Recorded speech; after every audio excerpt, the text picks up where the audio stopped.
Good evening, everybody. It's a new world today. We're the survivors of the Kung Flu apocalypse. And you know what? Couldn't be happier about it. We are all still here.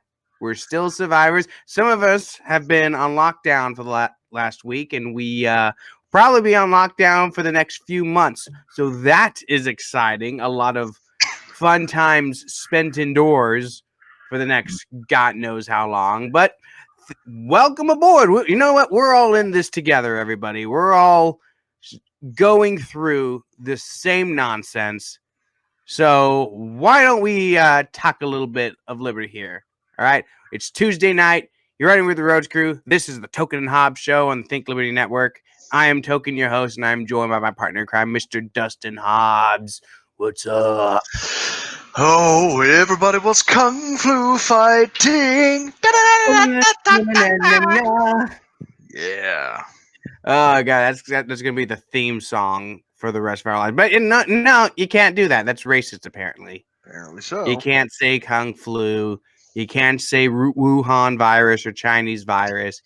It's got to be COVID-19 or coronavirus. Otherwise, you're the monster racist or some nonsense. We're going to call it the Oriental malady. No, we're calling it coronavirus. Corona is a Mexican beer, so maybe coronavirus is racist against Mexicans, right? So you don't say that. Say COVID-19, right? Make it sound like a James Bond character or some shit. Don't tell me. I don't know, man. I'll tell you what to do, man. I'm the boss of this outfit. I tell you what to do if I want to. That's how it works around here. It's the Token and Hobbs Show, not the Hobbs and Token Show. Mainly because the Hobbs and Token Show doesn't roll off the tongue, does it? Nope. Nobody would listen to the Hobbs and Token Show, but Token and Hobbs Show, now that's something, right? But see, here's the thing. A lot of people are going around saying if you see the Wuhan virus, the Chinese virus, or Kung Flu, or Kung Pao Sicken, or what are these funny names that people are coming up for it, that you're a racist. But I can't be a racist because I'm Puerto Rican. So I'm safe, right? Nobody can make that accusation against me. It's you. You're the one that we got to be worried about. Oh, yeah. And you know me. Mind your P's and Q's, BPC. Yeah, you know me. I'm always out there hurling around racial epithets. Just can't help myself. Me and my damn privilege. No. See, even it doesn't matter if you do or don't, right? Freaking progressives and SJWs are going to accuse you of doing it anyway. Correct. Right? So that's how the world works these days. So let's get into it. But here's the thing. If you go outside, look around, go about your everyday life, most people won't even realize that we're in the middle of a pandemic. It's eerie how little things have changed if you just go for a drive around the city, right? Like I'm sure if you go to like a restaurant, a bowling alley, a movie theater, one of these places, then you'll probably notice the difference, right? Because our esteemed Mayor Pete Pricketts has decided that any gathering of 10 or more people is now illegal in the great state of Nebraska. 11 people is dangerous. 9 is good. That's how it works. That's how math works. I'm a mathematician. Yeah. Didn't I ever tell you? But 10 is that magic number. Yeah, 10's the magic number. So if you have any more than 10, then you're, I don't know. I don't know what are they going to arrest you? Is that what they're doing? Are they going to give you a ticket? Are they going to beat you with the nightstick? Well, what's the punishment for being caught with 9 other people? Probably going to be like, oh, you're definitely going to die, and then life insurance isn't going to pay out because you took an unnecessary risk. I don't know. What about people who live in large families? What if there's like 10 people in a family and they all decide to like take a drive in a van or something? Are they going to get in trouble for that? Yes. Like, do babies count, or babies like a half person? I don't know, man. You're treading on some 3/5 compromise territory here. These are the questions that need to be answered, right? What about if a woman is pregnant? Does that count as a half a person? Right? I don't know. I don't know how they're counting people here. It's just a clump of cells. It's just a clump of cells. It's not a person. Everybody knows that. But I mean, here's the thing about it. There's all this crap going on. The coronavirus continues to spread. It continues to get worse. The body count still isn't very high, right? But we're starting to see an uptick in cases because people are finally getting those tests out. After the government has been suppressing tests since January, right? There were people in Washington who had tests for coronavirus. They just weren't FDA approved tests for coronavirus, right? Mm-hmm. They had tests. They had them ready to go. They wanted to test people, but the FDA said, no, you can't do it. So here we are in March catching up on this shit now. We're finally getting tests out there to people. We're finally finding all these people who have the virus, who are spreading the virus, but aren't showing any symptoms of it. Mm-hmm. Right? That seems to be the real danger of this thing, right? Because you can have it for 2 weeks and not show any symptoms, right? And you can have this thing forever and never show any symptoms. Some people don't show any symptoms at all, but they're spreading it. They're giving it to people, and you don't know who you're giving it to, right? Right, and it's one of those things where we can't find the happy medium on how to handle this, because on one hand you've got people that are freaking the hell out way beyond what they need to, and then on the other hand you got people like me that just don't give a shit about anything, and this doesn't faze me at all. I don't care, and I probably should, but with all of the numbers that I've seen from all over the place, nobody can get a straight answer on what the R naught factor is, which is basically how contagious it is, what the mortality rate is, what the how severe, because you've got, like you said, you got people that show absolutely no symptoms whatsoever. Some people get like a little cold or a sniffle, and some people just keel over dead. And there doesn't seem to be any common factor other than nobody knows how to go about it. And it's ridiculous the way a lot of people are reacting to this, going out there and hoarding toilet paper for toilet paper of all things for a disease. It's not a shitting disease, people. Why are you hoarding toilet paper? I mean, people shit themselves when they die, don't they? Maybe that's what they're worried about. They're buying toilet paper so that when they pass, their loved ones will lovingly wipe their asses for them, so they aren't embarrassed when the coroner gets to see them. Yeah. Maybe that's the thought behind it. I don't know. I think honestly, what I think it is some people got into their heads, we got to get toilet paper, and then everybody else uses toilet paper too.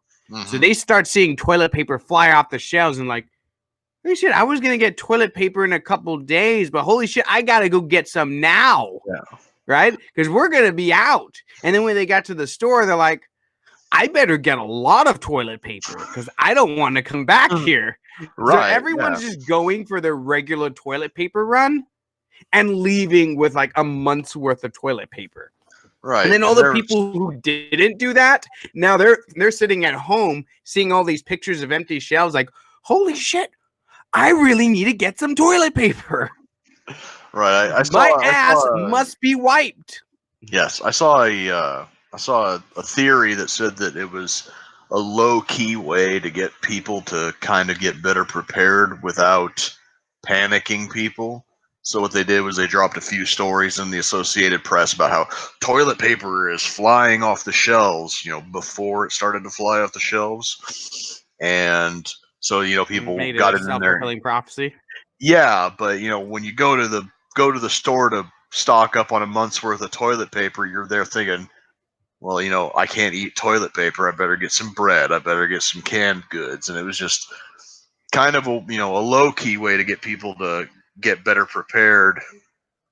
But it kind of backfired because now nobody can wipe their ass except the 1%. These are the people that got there first. They get to wipe Right. their asses, Yeah. right? Everybody else is left with unwiped assholes, and they are very upset about it. I mean, I'd be upset about it. I'd be upset if I get home and where my wife's like, "Hey, we need some toilet paper." I'm like, "Okay, I'll go get some," and I go to the store, and all the toilet paper is gone because all these idiots they're just hoarding toilet paper. They're building houses out of toilet paper, right? And then when the toilet paper runs out, you know what they're doing next? They're grabbing baby wipes. They're grabbing paper towels, right? Yep. That's what they're going for next once the toilet paper's gone. Now there's no toilet paper, baby wipes, or paper towels, right? They go, wow, thanks a lot, people. Now I got to go in the backyard and get some leaves or some shit. Yeah, you can just kind of scoot across the lawn like a dog with worms or something. Yeah, maybe I'll go to the dog park and just take a dump there, and somebody will see it and be like, somebody forgot to clean their dog poop, and they'll just get it for me. There you go. That wouldn't really solve my toilet paper issue, though. No, like I said, no, it wouldn't, not at all. You just My sit down, asshole would still be unwiped. just sit down on the grass and scoot across the lawn. Just scoot across it, man. So here's the thing.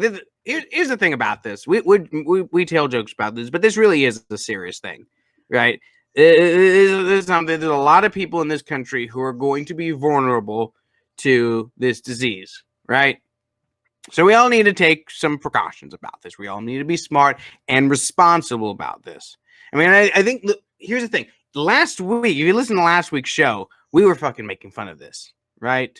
You listen a few weeks back when we had a whole episode called the Mexican beer virus, right? We were making fun of this shit back then, right? But we really sunk into me that this was something you got to pay attention to was, I think it was last Wednesday, where one by one, every single sports league in America just shut down, right? The NCAA canceled March Madness. Huge, right? Every college in America canceled their sports seasons, right? Which led to the cancellation of the College World Series, which Omaha is going to be feeling the pain from that for a very long time. The NBA shut its doors. The MLB moved its opening day back. They canceled spring ball. University of Nebraska has canceled its spring game. NASCAR canceled its races. NHL canceled its games. Everything across the board. Mm-hmm. Everything just shut down, right? Yep. And that's when it became real to me, right? Because here's the thing: none of these sports leagues were forced to do this, right? They did this before the national emergency was declared. They did this before states started closing down bars and restaurants, right? They did this of their own accord. And I'm sitting here looking at these sports leagues that rely upon these games happening to make money. And I'm thinking, why would these guys close their doors unless something real was going on? You know what I mean? And I'm sitting here thinking, maybe this is something we got to worry about. Maybe this is something we have to pay attention to. And you're right. There's different levels here, right? This is not an apocalyptic plague that's gonna wipe out humanity. That's anyone who thinks that is not paying attention to anything. By all accounts, when it comes to pandemics, this is a pretty mild one, right? The last time we had a worldwide pandemic like this was 100 years ago when we had the Spanish flu. By the way, Spanish flu, apparently not racist to say, but Chinese flu, that's racist. But yeah, 1918 was the last time we had a worldwide flu like this, and that killed millions of people. That was a truly devastating disease. You know what I mean? And the thing about that one is the stronger your immune system was, the harder it hit you, right? So all these boys getting home from World War I, like, oh yeah, I survived the trenches. Dead a week later. Yep. Fucking great luck there, right? You survive World War I only to be killed by a fucking flu. Yep. How fucking terrible is that? Right.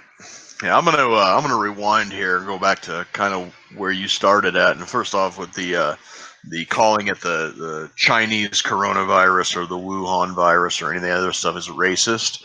If you go back to when this thing first started getting onto the scene, everybody was calling it the Wuhan coronavirus or the Chinese coronavirus. Everybody from every single mainstream media outlet was calling it that.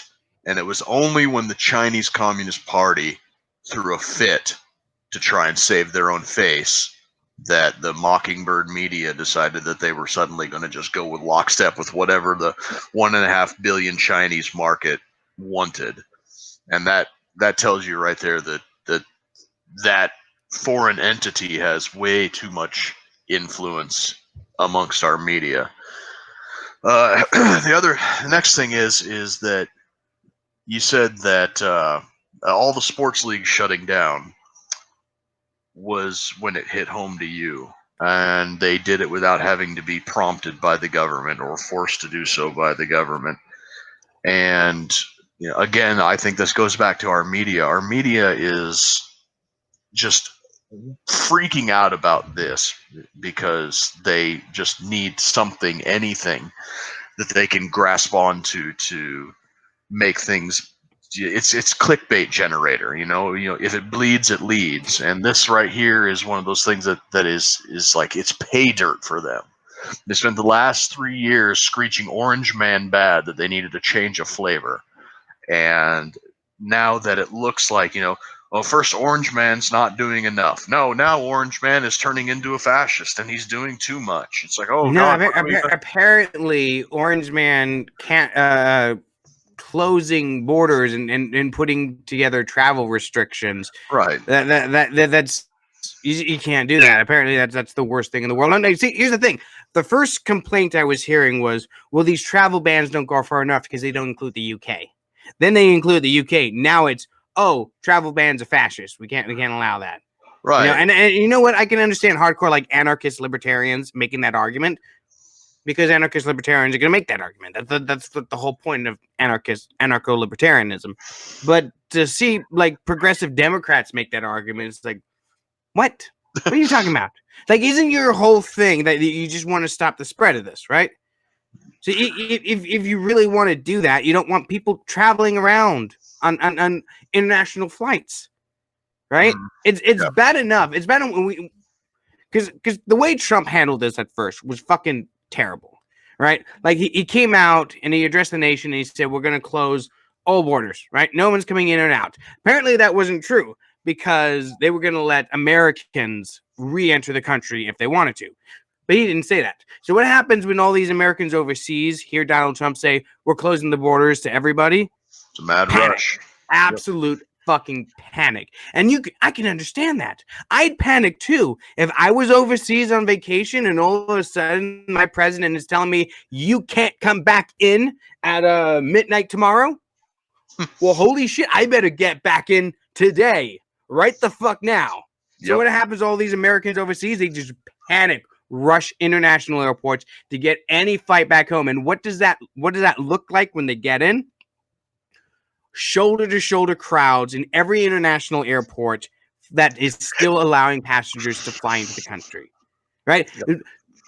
Perfect recipe for the spread of this virus, right? So if you want to stop the spread of this thing, you fucking failed, right? This thing is still going to spread because all these people that you panicked into flying home as soon as they could, right? Yep. It wouldn't have looked that way had these people just flown back in as normal, like they normally would, but yet panicked them, So, and that's the thing about it. Donald Trump is doing some good things in the response to this, but he's doing some fucking stupid ass things too. Like just the way he presents himself, the way he talks, what he says. I mean, he says blatantly untrue things in his own statements to the country. Like, just say factually correct things. Like, if you're not closing the borders to Americans, don't say that you are. It seems pretty obvious to me. Like, this is your policy that you're putting in place, right? Why are you saying something that isn't true? That's what I want. I want to know why that shit's going forward. The thing is that when it comes to a lot of this, I don't even think that he knows what's true, because you could turn on 5 different news channels and get 5 different stories. Nobody really has any idea what any of this is true or not. It's one of those things where the test results from different parts of the world are indicating different levels of infection and different factors and different vectors, and nobody has a straight answer anywhere, least of all here in the United States, which is like the most diverse country in the world. We got a little bit of everybody in this country, and there's just no way to be 100% certain. But if he would just get up there and be like, hey, listen, we don't have the facts, he'd get torpedoed for that too. So, he's erring on the side of do something, because everybody is out there going, oh my God, government, do something. And I would rather the government do nothing than do something that's something dumb. Yeah, I mean, here's the thing. I don't. Even as libertarian as I am, I don't mind the travel restrictions. Stuff like that makes sense to me. I don't mind the calls for people to stay inside and limit social interactions. But things are going way beyond that now, right? Mm-hmm. You have entire cities that are just shutting everything down. Like right now in San Francisco, there's a mandatory 24-hour curfew going on. Nobody can even leave their homes except to like go to the pharmacy or the grocery store. Or Right? And everyone's go down to the street to take a dump. Yeah, I mean, I guess that's what you do in San Francisco, right? That's what I hear. It makes me wonder what all these homeless people that live in San Francisco are going to do with a 24-hour curfew. Where exactly are they going? Right? I mean, they're homeless. They live in the street. They can't be inside 24/7. They live outside. I don't know, but anyway, yeah, you have lots of states are mandating that all bars and restaurants be closed. That you're not allowed. That the only way that you can go to a restaurant is to have takeout. Right? You can't sit down in a restaurant. You can't sit down in a bar. Nashville, I believe, has done the same thing where they've closed all their bars. Though I think some of the bars there are giving the finger to the government and saying "fuck you," we're not going to comply with that. Yeah. But here's the thing about it. I wonder how long they think this can last, right? Because here's the thing: coronavirus is a threat to a lot of vulnerable people. I'm not denying that. I'm not one of those people that say it's just like the common cold. No, it's not like the common cold. It's worse than that. But I worry that the cure is worse than the disease in this case, right? Forget. Put aside for a moment the legal civil liberties concerns that we have with this, right? That mayors and governors can just order businesses to close, right? That's a separate issue entirely. What I'm mainly concerned about, though, is a lot of these restaurants, a lot of these businesses aren't exactly rich, right? They don't exactly have wide profit margins. So if you order them to close for weeks at a time, how many of them are going to be able to survive that? Right? None. How many of these restaurants, when everything is cleared up, are even going to exist anymore?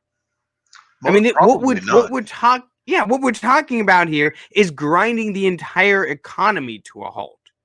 And yes, I know the coronavirus is a serious disease, but so is a depression, right? Mm-hmm. Depressions kill too, right? People don't like to think of like economic depressions as being deadly, but they are, right? Economic depressions are indeed deadly, and they can be as deadly as diseases too, if they're bad enough, right? Oh, we need to put people before profits. Okay, that's fine. But fucking money keeps people alive. Money keeps people fed. It keeps them housed, right? Yeah. It pays for the medicine that goes into their bodies and keeps them alive. That's the thing about it. People die in depressions. People die in recessions. And I worry that the cure here might be worse than the disease it's intending to cure. Yep. Couldn't have said it better myself. Yeah, it's a big concern, and what makes it really hard is that we really don't know how bad this Wahoo virus is. Right? Yeah. We get conflicting information from different places. Right? I hear from one place that you only have to worry about it if you're over 60. I hear another place that says, "Oh no! If you're younger, you can still go to the hospital and need hospitalization. And if the hospital's overrun with patients, then you might not be able to get the medication you need and you might die anyway. Or you might have complications from that. Or maybe you just, I don't know, get in a car wreck at some point in time and need to go to the hospital. But the hospitals are full of Wahoo virus patients, right? So now you can't get the medication and the care you need and you die on the operating table because of that. That's the concern here. But we really don't know how bad this thing is. South Korea seems to have things under control. China says they have things under control. I don't know how much I believe the Chinese Communist Party. It seems pretty ridiculous to just take their word for it that there is no there's there's no new cases going on there. Yeah, I don't. Seeing as how reliant they've been over the past few months, I wouldn't blame anybody for not trusting them. See, and then all this panic and all this uncertainty over is really wreaking havoc on the stock market. I don't know if you've seen what the stock market's been looking like over the past week. It's been a fucking roller coaster, man. Yeah. Up 1,000 points, down 1,000 points, up, down, everywhere. Right? Yeah, no stability whatsoever with this thing. Yeah, it's been crazy. It's been crazy to watch like where the stock market's been when it started versus where it is now. But then if you widen the graph out, we're still not as bad as we were in 2016. So we're still ahead of the game, but it's looking like we might be back down in late 2016 numbers. Yeah, but that's the thing. It's not by much, right? Yeah. And this stock market roller coaster only started last week, right? So we're in the early stages of this. We're not out of the woods by any means. We're just getting started. So what's it going to look like in a month? That's the real question here. And you know what? For people like me, for people like you, this probably isn't a big concern, right? Because once the coronavirus runs its course, markets are going to recover, right? After this recession, depression, however bad it gets, is done with and out of the way, it's going to be a buyer's market, right? People are going to buy up stocks and the economy is going to recover. It's a buyer's market right now with the... Well, yeah, but the thing about it is you don't want to... We haven't hit the floor yet. True. Right? We've got a long way to go. And if you were looking to retire this year, you're fucked. Yeah, good luck. You're done. All your stock options are just gone, right? And that's really gonna hurt. And the thing, it's a double whammy, right? Because not only are older people vulnerable to the virus itself, but they're being fucked by the economic turmoil that we're going through as well. Yep. I mean, that's all the fun stuff that comes when you have the first global pandemic in a century, right? The first real global pandemic. We're going to have to see how it goes. The Fed tried to fix the situation by dumping $1.5 trillion into the market and lowering interest rates down to zero, which did absolutely nothing, of course, because they're like, what good interest rates? You're going to lower interest rates? Oh, yeah, I was going to borrow money, but the interest rates were too high. Now that they're zero, I'm going to go out and borrow money and start a business. That's what I'm going to do. Who the fuck? Who thought that lowering interest rates to zero was actually going to solve anything? Like, people aren't borrowing because the interest rates were too high, you jackasses. People aren't borrowing money because everyone's self-quarantining in their homes and not going shopping. Like, oh, I was going to open a restaurant, but now that the interest rate's low, I'm going to go do that. Yep. No one's going to come to my restaurants because all the cities are going to lockdown mode. So obviously, the interest rates aren't going to help anything. Yeah, if I could get a fixed interest rate at 0%, then yeah, maybe I'll borrow it and just sit on it for a while. But Maybe in it's. I'm the midst telling you, of maybe, with the way things are, it might be a good time to buy a house. I don't know. I might be getting a raise here at work pretty soon, so we'll see about it. We'll see. I don't know. That's assuming if you keep on working, man. There's lots of people out there that are saying they're going to be staying home. I'm safe, right? I'm safe because you know what? This is probably the first time ever that I've really been glad to be a sanitation worker. Because guess what? Trash needs to be picked up. Always. That's the rule. Because if trash doesn't get picked up, you have a whole different set of viruses that you got to worry about. Yep. Right? There's a whole different set of health concerns that happen if garbage is piling up and not getting picked up. So I'm good. I'm safe. I'm going to work every day. All these people working at restaurants and shit, I don't know what to tell you, man. So long as the government doesn't inflate away everything I earn, I should be okay. You know, but that's the concern to me, that the government will be like, oh fuck, we were trillions and trillions of dollars in debt. Now we have no money. What are we gonna do? I know. Let's just print everything we need. Then everyone's fucked. Yep. And no one is surviving that one. But there is some good news here, right? So everyone's famous. Well, I can't even speak today. Maybe I have coronavirus. Everyone's favorite Islamic State has issued a warning to its members to avoid going to Europe. You heard about this? It's kind of funny when you sit down and think of it. I'm going to read you a little bit from an article. It goes, the Islamic State terrorist group has issued a travel advisory for its operatives to steer clear of coronavirus hit Europe, described as the land of the epidemic. According to the Sunday Times, the latest issue of ISIS's Al-Naba newsletter refers to a new set of Sierra directives warning against travel to Europe. The newsletter says that the healthy should not enter the land of the epidemic, and the afflicted should not exit from it. It also instructs followers to cover their mouths when yawning and sneezing, and to wash their hands regularly.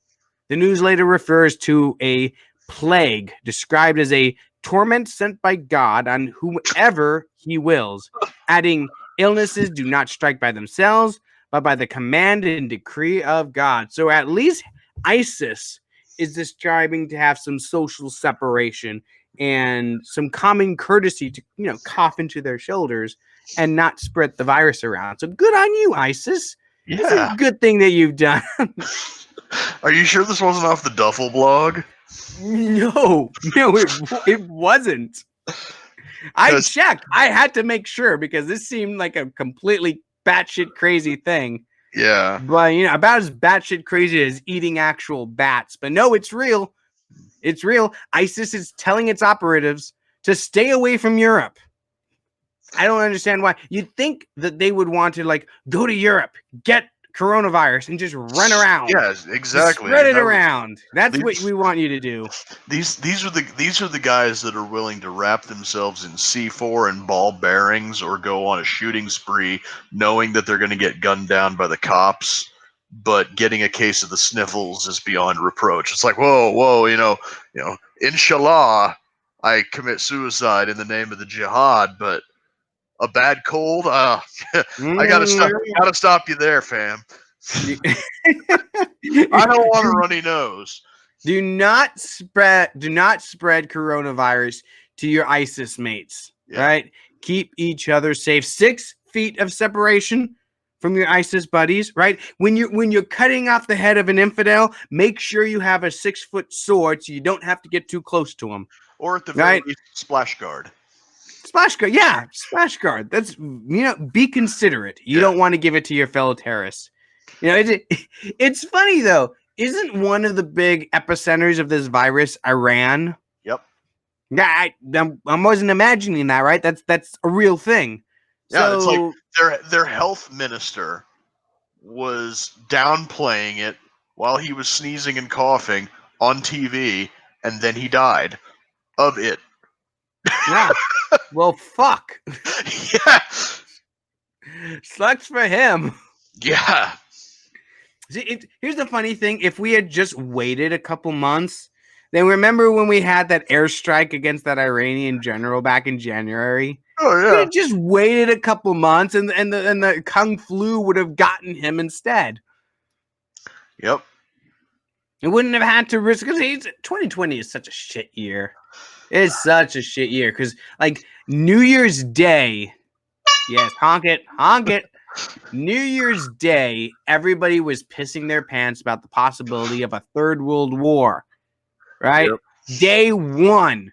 And here we are 3 months in, and I'm locked in my apartment except for going to work, right? I get home, and my wife is like drowning me in hand sanitizer. like dual wielding Purell bottles, spraying it all over me. Like, is this really necessary? Like, yes. Okay, fine. Fine. Well, with your job, it kind of makes sense. With me, I had an argument with my wife about how I'm not taking enough precautions. It's like I wash my hands ish. Dude, no lie. My wife was yelling at me for not washing my hands long enough yesterday. Like she was listening to the water. Like, that wasn't 30 seconds. It's like, got a stopwatch out here. You're just timing me. Like, she might be listening right now, so I can't be too mean. But yeah, it was kind of annoying, right? Like, okay, it wasn't 30 seconds. Okay, Yeah. We're not gonna die because I didn't wash my hands for 30 seconds. We'll probably be okay.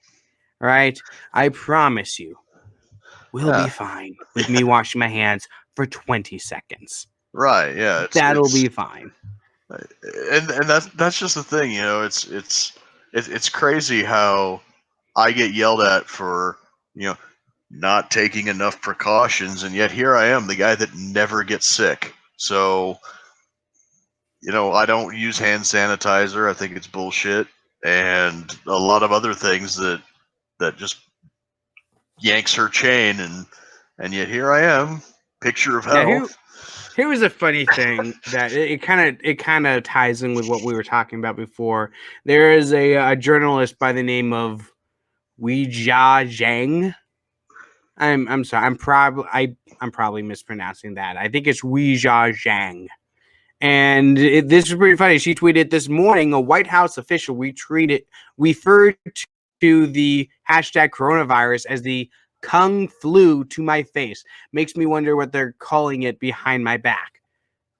And it was funny because everyone wanted to rush out and condemn this as like some terrible racist thing. And we were just talking about this a few minutes ago. It's not racist, right? It's a funny nickname, right? People make funny nicknames about things. Let us laugh, god damn it. We're locked into our houses. Let us make jokes. Okay. Yeah, and one of the things that I saw was people were saying like, yeah, this didn't happen. No, I can absolutely believe that it happened, because Kung Flu it's catchy, it's topical, it's hilarious, and go fuck yourself. I want to laugh. Yeah.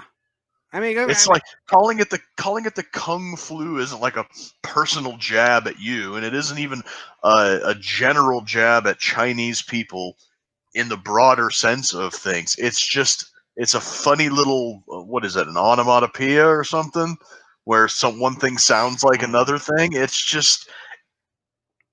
was a disease that first sprung up in China. Kung Fu is from China. It's the Kung Flu. Get over yourself. I mean, even in a nationwide lockdown, we do not have a moment's rest from the woke scolds. They're gonna fucking scold you and call you a racist for the stupidest shit. And you know what? The sooner you just say screw you to these people, maybe they'll get the hint and leave you alone. But yeah, I like calling it the Wuhan virus because it's kind of catchy, right? I like that. But they're gonna call you racist for saying that. It's whatever. So let's change gears a little bit because we also had we're in the middle of a presidential election year, and the Libertarian Party has several candidates running for president. And one of them, one Daniel Berman, decided to make a statement on his Facebook page that I kind of took issue with. So I'm going to read you the statement, and I'm going to tell you why I took issue with this. It goes, don't be cowards. Governments are overreacting by forcing businesses to shut down operations to prevent the spread of coronavirus when people can easily self-quarantine. We don't need tests. We don't need months of toilet paper. That's true. I don't take issue with that part. We just need some common sense. Some states have already canceled or postponed their conventions because of this, playing into the government's fear-mongering and overreaction. If you are at risk, you can always stay home. This doesn't mean the entire convention must be stopped. Consider this. We are fighting a war right now, a war to defend our freedoms from the government. If the British were attacking our shore right now, would you stay home so we wouldn't catch cold? Or would you tell the elderly and sick and the weak to stay home while the young, strong, and fearless go fight? The LNC is now looking into alternatives in case of a national convention in Austin has to be canceled. Keep in mind that this is about 8 weeks away and the recommended quarantine is only 2 weeks. The panic should be over by then. If it's not, there are rules preventing remote electronic convention. Oh, the rules. Oh, we got to listen to the rules. There are also states which could potentially take away ballot access if we don't have the convention. The show must go on, whatever the cost. The rules state that only 40% of the delegates must show in order to meet a quorum. I will be there. I don't care if the hotel is shut down, if martial law is declared, and if the National Guard is shooting at us. If we can't fight for liberty in extreme times, what the fuck are we even doing here? And I've got a few things to say about that. All right. First of all, it's extremely irresponsible to be encouraging people to mass in large groups like this in the middle of a global pandemic. All right. I know a lot of people saying, oh, this is not a big deal. It's just a glorified flu. We don't got to worry about it. Just think for a goddamn second. All right, you are bringing the cream of the crop of the Libertarian Party all to one location, right? Thousands of libertarians all to one spot. Only takes one person who has it and doesn't show symptoms to infect everybody in that convention. And then what happens, right? All those people go back to every state party in the country. They go back and they go back and they meet up with people who didn't go to convention and they spread it to them. Now all of a sudden, half the party comes down with coronavirus. Congratulations. You just halved our voter base right there. All right. So that's thing number one. From a purely practical standpoint, you don't want to give the entire Libertarian Party coronavirus. This is something you don't want to do. This is something that people would put a tinfoil hat on and say that the government is trying to do. Oh, the government's trying to infect the entire Libertarian Party. No, the government would never need to do that because us libertarians are good at doing it ourselves. Right? So let's not make the government's job easier, right? Let's not make the government's job of putting down libertarians easy by getting all of ourselves sick, right? That's thing number one. Thing number two is he is actively trying to shame people who would not go to the convention out of concerns of the coronavirus. Like, oh, you're cowards. You wouldn't fly cross country to a convention with thousands of people in the middle of a global pandemic. Fucking coward. How dare you? We can, if you're sick, if you're elderly, if you're vulnerable, just stay home. This is completely ignoring situations that people actually have to go through. I'll tell you a little personal story, right? So my dad, he's like 60 some years old, right? He has to work. He doesn't have a choice in the matter. He has to work in order for our family to get by, right? So he goes out to work every day. His job is like driving mentally and physically handicapped people to and from appointments, right? That's his job. So he can come into contact with this thing during the course of that job. And he doesn't have a choice. He has to do it to keep his family afloat, right? He takes care of his elderly mom, who's like 90 some years old at this point, right? So he comes into contact with her daily because she lives with him. He takes care of her. He's the one that feeds her. He's the one that takes care of her, right? Something the libertarian should be all about, right? Taking personal responsibility to care for your elderly parents. libertarian as fuck. That's what people should be doing anyway, right? So the idea of limiting social contact is so that when people who are vulnerable have to interact with people, that the chances of them catching it are as low as possible. Right? That's the goal. That's the whole idea behind this, right? So even if you have to interact with people, if people are acting responsibly, doing what they're supposed to be doing, limiting social interactions, then that spread will be very slow. All right. And it might not happen at all. That's the goal, at least. So when you're saying, oh, even if this thing becomes really bad, even if it's way worse than we anticipate it being, we're going to have this convention come hell or high water because I don't know, because we're at war. Well, Dan, if we're at war, go pick up your gun and go shoot somebody. If that's really the way you feel. You think you're going to win the war by having a convention anyway? That's not how these things work, right? Vote harder. Vote harder. Vote harder, Dan. I have faith that our LNC can come up with a contingency plan, that if the convention has to be canceled because of the coronavirus, that we can still nominate a candidate. We can find a way around this so that we can still have a presidential candidate come November, right? There is no reason to put everybody who is who is a delegate at risk just so we can elect a new LNC and nominate a presidential candidate. There's no reason to do it. Right. And even if the government or the venue does not force us to shut down, if this thing is still going on come convention time, the LNC should take it upon themselves to cancel the convention. It shouldn't happen. Right, but the rules against a remote convention, I don't understand why they couldn't do a remote convention. Apparently there's something in the bylaws about it. Well, you know what? It's like a really stupid thing to be hung up about when you're facing the possibility of getting everybody in the party sick. Yeah, I just don't understand. When were the bylaws written? Did we have the technology that we have today? Like what you and I are doing right now? Why wouldn't that work? I honestly have no idea. Right? It could be some archaic leftover rule, or it could just be something to ensure that there is an in-person convention. Because I can see the value of an in-person convention every 2 years. Yeah. It's definitely a valuable thing that you want to happen. Right. It's good time for networking and meeting new people and getting points across. But you have to have a cost benefit analysis when it comes to a highly contagious disease, and a lot of the quote-unquote important people in the LNC are in that vulnerable age group category where, if they caught this, it would be a lot more dangerous. And then you also have to worry about, is anybody immunocompromised, or does anybody have any pre-existing conditions that would exacerbate this? I'm sure there's plenty of that floating around in the leadership and the movers and shakers of the LNC. So, what if it has to be done remotely, or it has to be mailed in, or it has to be a conference call, or fucking Morse code telegram? Who cares?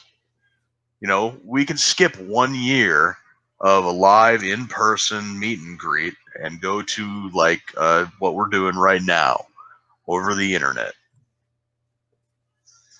Find a way. Yeah, find a way. Find a way. And you know what? I've had no problem with Dan whatsoever, but this kind of irked me, and it kind of irks me to see anarchist candidates do this, because anarchists are always talking about how we don't need government because we can just trust people to do the right thing, right? Well, the right thing in the middle of a pandemic would be to not hold a national convention. That's what the right and responsible thing to do. That would be the right and responsible thing to do, right? And anarchists, especially more than anyone else, should be beating this drum, right? Let's be responsible. Let's act right. Let's not put people in harm's way so we can have this convention. Right? Anarchists more than anybody should be beating that drum, and to see them beating the drum of being irresponsible and shaming people for trying to be responsible, it's just sickening, right? So be better, right? It's not just Dan. Adam Kokesh did the same thing, right? Be better, right? Live up to your lofty ideals. This is not something that holding this convention is not worth the potential downsides. And you know what? We don't need to call it off today, right? We still have 8 weeks until convention. You can wait a bit, right? Yep. But if this pandemic is still going strong, it needs to be canceled. Okay, let's talk about something else. Something right before we call it a night. So let's let you talk about this. There was a case out of Maryland where we have another case of police brutality against one of our own, it seems. So why don't you tell us a little bit about it? Okay, so last Thursday at 4:30 a.m. Eastern Time in Potomac, Maryland, a young man by the name of Duncan Lemp was shot and killed by a police Montgomery County Sheriff's Department SWAT team who were serving a high-risk, no-knock red flag warrant on his residence. And right now we have conflicting reports from the police department and from this man's family. According to the police department, they showed up, kicked in the door, announced their presence. He confronted them in one manner or another and was shot and killed. The police also shot and injured his pregnant girlfriend. They found 3 rifles and 2 handguns that he was apparently prohibited from owning in the residence.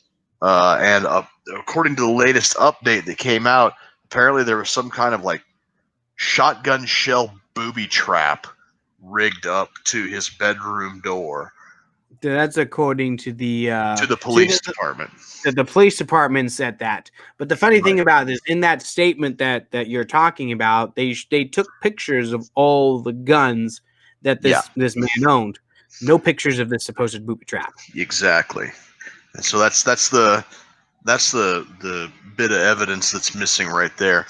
Now, according to this man's family and their lawyer, none of this happened. They rolled up on the house, busted a window, shot him while he was in his bed, and then threw a flashbang grenade into the bedroom and basically murdered this guy in his sleep. So the 2 things that I'm taking away from this is he supposedly in both the police report and in the family's rebuttal to it, it was claimed that neither he nor anybody in the house, he lived with his pregnant girlfriend, his younger brother, and his mom and dad. Nobody in the house had a criminal record, and yet he was somehow a prohibited person from owning firearms, which tells me that he probably had a drug conviction as a minor. That was that's the news that I've been reading, that he had a juvie conviction, where he wouldn't be allowed to own a firearm until he turned 30. So probably marijuana. I don't know. That's just the most common one out there. So the main takeaway is the drug war claims another life. Mm-hmm. The second takeaway is that the police were given an anonymous tip by someone in the neighborhood that he had guns in spite of being a prohibited person. So he has a narc in his inner circle because somebody that had to know about the prior conviction as a juvenile and be close enough to him to know that he owned guns would have then had to turn in the tip to the police department. Now, it was my understanding that a red flag warrant could only be filed by somebody who was close, like a spouse or a family member or something like that. That is not necessarily the case here. This was not a red flag law in the way that we know the red flag law. This was an anonymous tip from a concerned neighborhood person or something like that. A prohibited person has guns. So he's got a narc, and I'm sure that the family will hopefully be able to find out who that is and hold them accountable. So right now we've got a lawsuit being filed by his family against Montgomery County Sheriff's Department. Like I said, what the police's official statement is not only a few details off, it's completely contradictory to what the family is saying actually happened. Hopefully we will get to the bottom of this. I don't want to jump to conclusions. I don't want to get on the all cops are bastards bandwagon or anything like that. I want to wait till the details come out, but I'm more apt to side with the family on this one, because as soon as the skepticism started to make its way around the internet, it would have been all too easy for the Montgomery County Sheriff's Department to turn over the body cam footage of the officers involved and be like, hey, this is how it happened. You can see right here, this. He did confront us. He did have a gun, or what appeared to be a gun, at 4:30 in the morning. Self-defense. Bob's your uncle. Instead, they released their update talking about the booby trap and the confrontation and all that other BS today, 5 days after the fact. So that to me said that they circled the wagons, had to get their story straight. Still no body camera footage. And they're basically calling a grieving family a pack of liars. So doesn't look good for Montgomery County Sheriff's Department at this point. No, it also doesn't look good for Montgomery County Sheriff's Department, because just a week prior, one of their deputies was arrested for child pornography. I'll read you a little bit about this.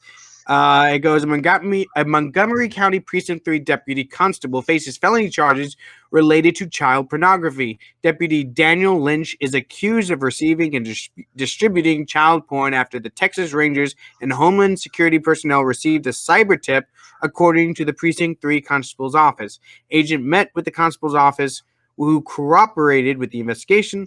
Lynch, who has also previously worked for Harris County Precinct 4 Constable Office, was arrested Friday, February 28th. A warrant was also served at Lynch's home at the time of his arrest. So just a week prior to this shooting incident, you have one of their officers being arrested for child pornography. Right. So not a great look at all, not a great week for Montgomery cops as a whole.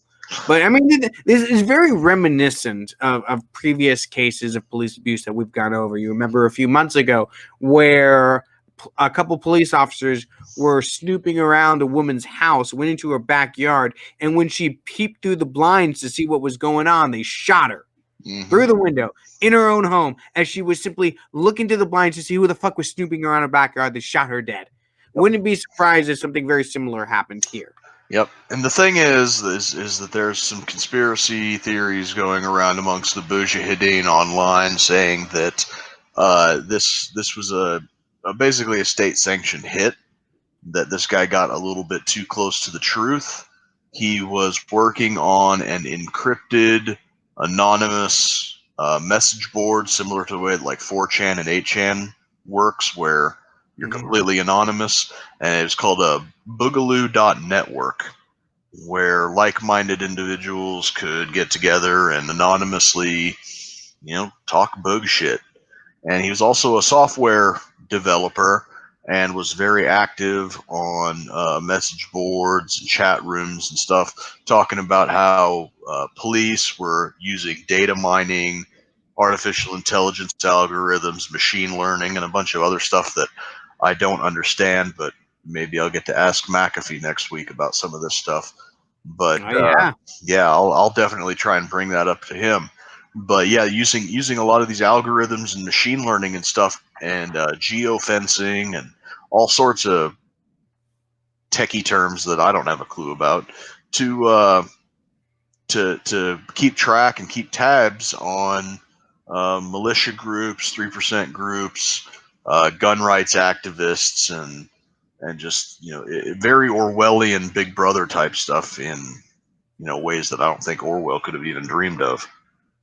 Yeah. So we're gonna have to keep in touch with this issue. We're gonna have to find the truth, and when we find out what really happened, we'll come back and talk about this. And here's the thing: if the police's story is correct, it'll be very easy for them to prove it, right?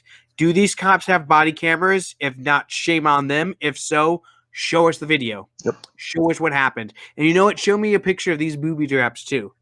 Is that the thing they were talking about? They're talking about how his bedroom door was booby trapped.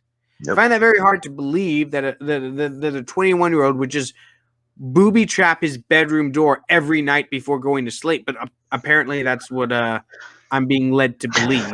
Yeah, it's one of those things where, you don't know if your younger brother is going to get up in the middle of the night and like sneak into your room to, take something of yours, or if your girlfriend's like, she's pregnant, she probably has to go to the bathroom in the middle of the night. She's, groggily goes towards the door, opens it up, and gets a shotgun shell to the face. It just does not. If you're living by yourself, okay, sure. But he had 4 other people in the house. There's. And they're all okay with him booby trapping his bedroom door. Yeah. Right. Like it's not his house. It's his parents' house. They're just letting him rig up shotgun shells at his bedroom door. I mean, maybe, but it doesn't pass the sniff test, right? My skeptical alarm is going off right here, and I'm going to need to see positive proof that the officer's story is correct. And you know what? They should have it. They should have proof of this. So show it, present it. But you know what? You know what is going to happen? This coronavirus thing is going to get this swept right under the rug. Yep. That's probably what's going to happen. They're probably like, oh, thank goodness. Now we don't have to actually explain anything because, no one's going to be paying attention to this. We can just say, oh, we don't have to show anything because we're in the middle of a national emergency and we got to go beat up groups of 11 or more. So yeah, something like that. All right, everybody, we're going to wrap it up there. It's been fun. Next week, I have Sam Robb, who's running for president as a libertarian, coming on the program. Got to meet Sam over at the Libertarian Party of Iowa State Convention. Really cool guy. Can't wait to have him on the program. Working on another guest for that night. I'm not going to say who it is yet because it's not confirmed yet, but we'll see. Do you have a guest for Friday coming up? Not yet. I got a couple of feelers out there. I have yet to hear back from them, but we'll see. But you do have McAfee coming up. Next Friday, the 27th, is going to be John McAfee. We're going to be talking about encryption, VPNs, and now with this thing going on in Maryland, I guess we're going to talk about AI, machine learning, geofencing, tech stuff. All right, everybody. Remember, the website is think-liberty.com. Remember to subscribe to Think Liberty to get all our shows. I just put one out today with former Nebraska State Senator Laura Epke. We had an amazing conversation. You guys are going to love it. So, we'll see you all next week on the next episode of Token and Hobbs Show. Good night, everybody, and stay safe.